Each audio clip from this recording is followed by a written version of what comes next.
Hey there. Happy December. Hope you had a decent year. It's been very rough physically, but like professionally, it's been a good year for me. Hmm, Can't complain. Can't complain. I have a feeling 2024 is going to be rough, but we're going to roll with it. We'll make do. Before I start getting into game design announcements, I want to announce some like upcoming plans. First of all, January's got a lot of online conventions that I quite like. On around the weekend of January 12th is Protospiel Online, which is my favorite online testing event. Um, I don't know what I'm gonna have ready for it, but I'm gonna be testing there for sure, or I'm gonna try at least. Availability is hard these days. And then around the 26th of January is NunPub. There's usually some cool game jams I participate in. There's Feedback Frenzy. There's lots of cool stuff. I would check it out. And then in February, during Aromantic Spectrum Awareness Week, I'm planning the Knife Bending Game Jamboree. That's going to be February 23rd, unless things happen. It's a Friday, which is a little unusual, but unfortunately weekends are no longer a sure thing for me, and I need to plan a time that's not going to be super stressful for me, or else I'm not going to want to do it. So, I'm going to be doing things a little bit differently with this game jam this time around. First of all, I'm announcing the theme right now. The theme is Trust, and also going to be introducing a new element into the mix.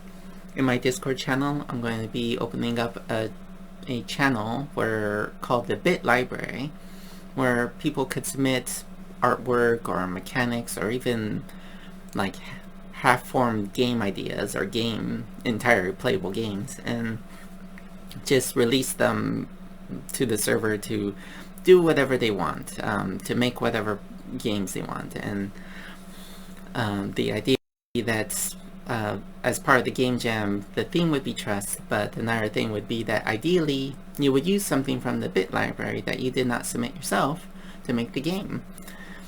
I haven't figured out, I'm not a very smart licensee person, so right now I'm thinking something like Creative Commons, but maybe somebody smarter will have a better idea. But that's the idea of the jam that I've got this time around. I want to mix it up a little.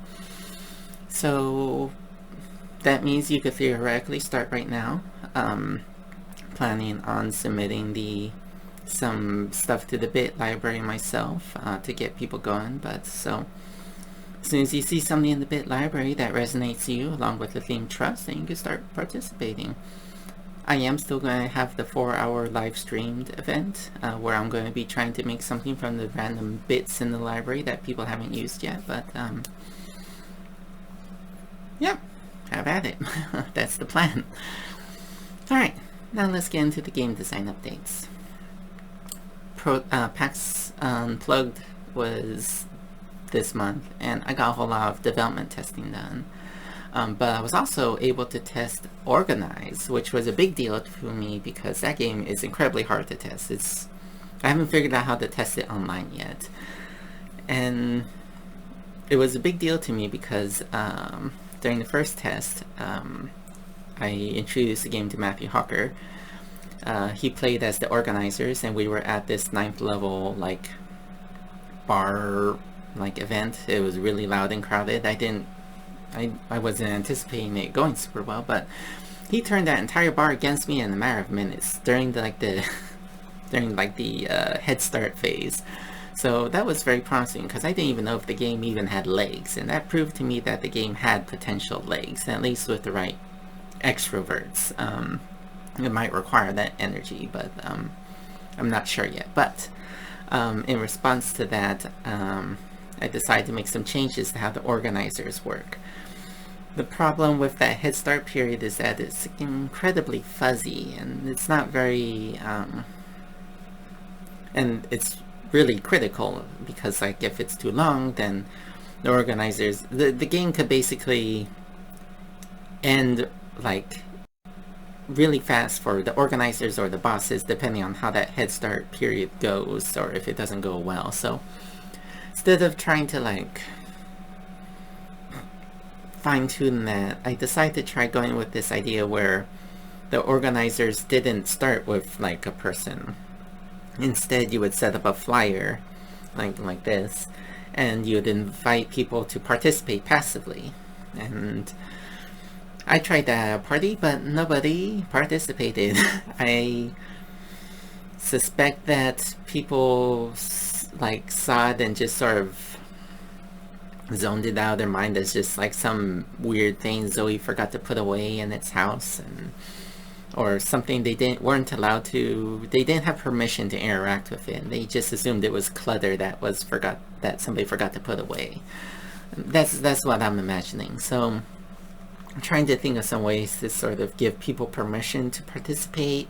Maybe the host has to sort of make a soft announcement like, here's a game that you could participate in, it's optional, whatever. Just so people know that they can. You know what I mean? So that's where that's going. I'm excited about that. I was able to do a lot of development testing of bread as well.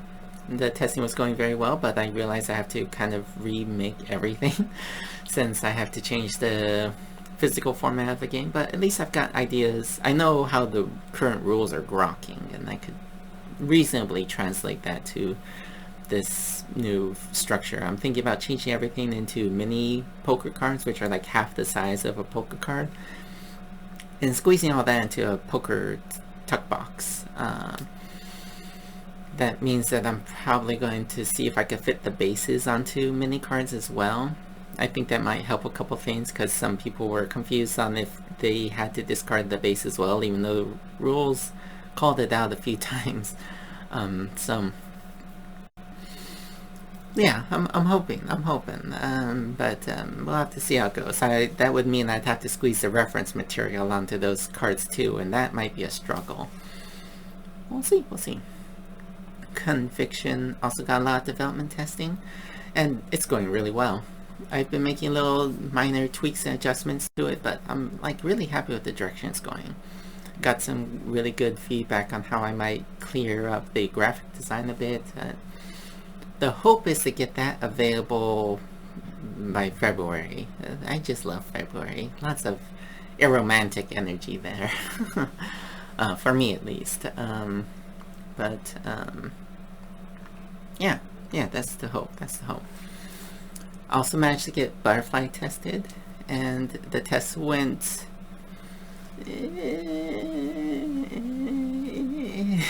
how to put it? It played. It was probably the first time that it played like all the way through, but I think there was definitely pacing issues. There's definitely issues of like broken like combinations of abilities. That game needs guardrails. Everybody seemed to agree it needed the guardrails. I have ideas of such guardrails. I also have ideas on how to simplify it. I'm thinking about getting rid of the dividers altogether in between the cards.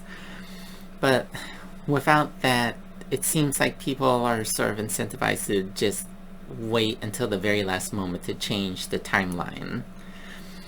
Everybody wants to have the last word, essentially. So I still need to mull it over in my brain and think about it. Speaking of which, I've started working, or at least thinking about Closer a lot more.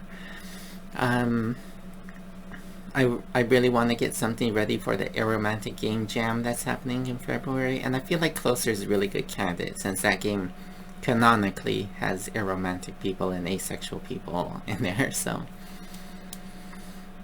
yeah, that's I've been thinking about ways of making it so that the two players sort of combo off of each other, take turns playing cards, and they could combo off of it if like a suit matches, sort of to emulate the interaction of flirting maybe.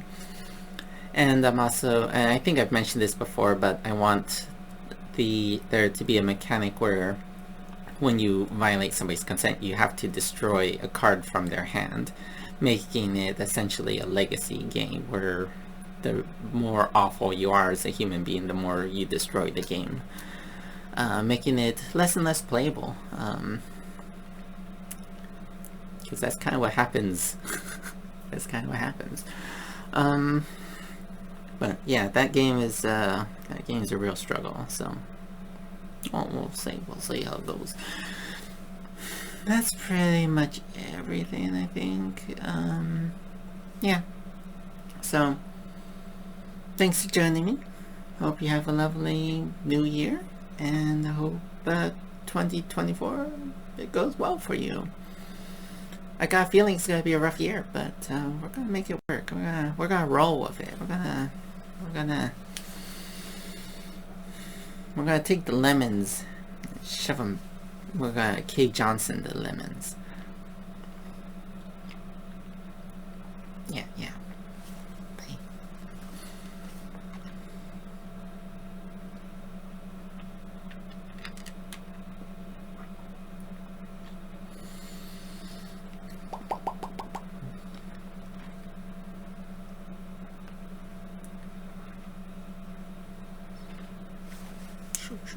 Shoo.